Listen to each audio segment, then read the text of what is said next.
Yo, what's up, YouTube? So, my name is Looper, or on here I go by Loop, and today I'm going to be discussing something that I've seen like going online in the community, and I've seen like float around Twitter a bunch, and a lot of people are opening their eyes right now. And if you don't know what I'm talking about, I'll upload a tweet. So, college football, 2 days ago, today it is July 12th. 2 days ago, people were complaining about the fact that there was paid progression in an offline mode. And yes, of course, it was a big issue. Yes, I agree. There should be no paid progression in an offline mode where there is no advantage. There is no like competitive advantage to having a better like offline mode or anything to something like this. But if you don't know, we will remove all paid progression from Road to Glory and Online Dynasty. Right. So people were spending a bunch of money on, going like we're pretty much coming on here and we're having to spend hundreds of dollars. I don't know the exact number.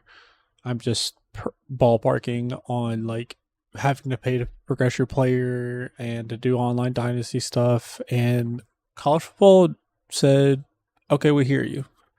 Um, And so a lot of people in the Stuka community that kind of lost hope were sitting there like, "Oh my God, we can force change. This is what the effect of having a good community does, and listening and actually striking and things along that nature."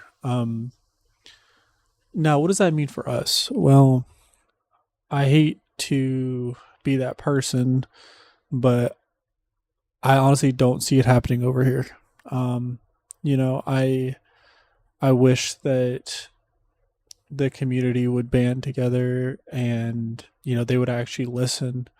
But I mean, it's over in the 2K side. There I've been a competitive player in every corner of the game.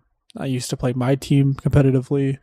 I used to play park competitively, and I still do kind of play park competitively, just not as crazy anymore. But like I still would consider myself an extremely good player, and understand the game very well. Um, and let me tell you some of the reasons with 2K. Okay, we're now numb to a system where we spend $100 on the game, right?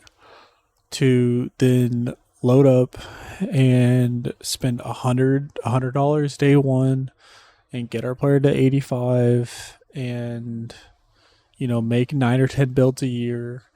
And like this is what's normal in the 2K community is dropping a grand on a build, a grand on a build you know every year. um and then realistically, which I don't think a lot of people are really talking about, is the fact that my team is way worse. Like the main reason why I stopped playing my team, right, was because it was getting egregious. Like 2K in my team was getting egregious. I mean, you would have to spend a month, a month just to stay competitive, anywhere between 500 to 1,000. And like that's being very conservative. Like that's being very conservative, because I know there's people in the my community that have spent like six figures this year alone, just on my team, to have every card to do whatever. And obviously that's a very far extreme. But like realistically, if you wanted to spend, let's let's do the math real quick. If you were to spend 300 to drop, which is not abnormal, right? If you were to spend 300 to drop, which by the way doesn't guarantee you anything, it doesn't guarantee you anything. It's all a casino over there. If you were a part of that strike, you know what I'm talking about. So you spend $300 a drop, and let's say you do it for 48 weeks. You're spending almost $4,500 to not even guarantee you the best card in the pack. You could spend 14 grand right? And not even have the best player in the pack. It's actually more abnormal to have the best player in the pack off $300 than it is to get the best player in the pack. And then, let's say that same player also plays a little bit of part. Let's say you make 5 builds, right? So then you're looking at plus 500. Let's just say, right? And then on top of that, you're spending $90 for 8 seasons to buy from 1 to 40. Because I mean, if you're spending $300 a pack, right? Then you probably are buying the 40 every season, because why wouldn't you? It's cheaper than buying a 50 pack box, right? So let's add 700 to that. So you're telling me just in microtransactions, you're spending over 15 grand to play a basketball game.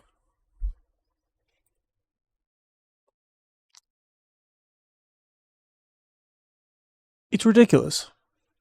But let me tell you why that nothing's going to change. Not to be negative, but let me tell you why. So let me give you all a little one up real quick, okay? There have been way bigger people that I will ever know that have attempted, that have tried striking, that have tried whatever. The 2K community is so numb to this. They have been numb to this. They have been so numb to the idea of spending money on this game because 2K has made it such a regular thing that people just don't care. It's what you have to do, right? Because you're spending that on a build. You're spending that on packs. And then, you want to buy a vest and a pair of pants in this game? 40,000 VC. Oh, you want to go buy a mask? Oh, you want to go buy some shoes? Custom shoes are 10,000 VC a pair. And then, like I said, I want to go buy a pair of shorts, a shirt, whatever. But you're dropping 50, 60,000 VC on a fit in a virtual basketball game. That's like $10, $10, $15 for virtual clothes. And yes, I know that has no competitive advantage, right? And I understand this. But like, the clothes have went way up. The cost of a build has gone up, because if you haven't also noticed as well that, you have like builds even 2 or 3 years ago were like max like 300K. Now you're spending borderline 400. And like, they do it in such incremental like things over the past 10 years that like it went from 40K to 75K to 100K to 200K to 250 to 300, right? And then on top of this too, right? You have a situation where you basically make a build, because remember 2 years ago, and this is what I'm saying, I don't think it will happen.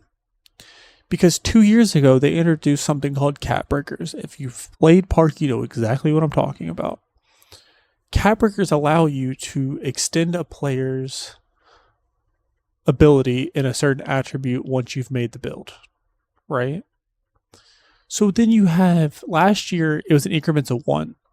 So you knew exactly what you were doing in the builder. You knew that if you had a 94-3, that you were going to be bounced to 99 with 5 cap breakers. That was a for sure thing. But now, because since they've added dynamic cap breakers, if you tweak your build a certain way and drop this attribute to 60 and do this to 85 and whatever else and keep this and do whatever, all of a sudden you can go from an 83 to a 98-3 or whatever with 5 cap breakers. So on top of just adding cap breakers, which by the way, if y'all haven't pieced it together, because everyone's asking for it, to put cap breakers in the builder, like to show you what the The jump is going to be per cap breaker. They have now made it to where you cannot see it in the builder because they want you to mess up the build. They want you to mess up the build. They want you to make a build based on the cap breakers that you have and either A, remake it once you get more to make the build better because the dynamic cap breakers allow you to do that, or they want you to sit there, mess up the build because you think, oh, I did it this way. Okay, I get 5 here. And then you realize after you've made the build that the one stat that you were also trying to upgrade all of a sudden because you put up your perimeter 2 defense, your perimeter up 2 stats, that all of a sudden you can't go back and like you have to go remake the build to make it how you want it.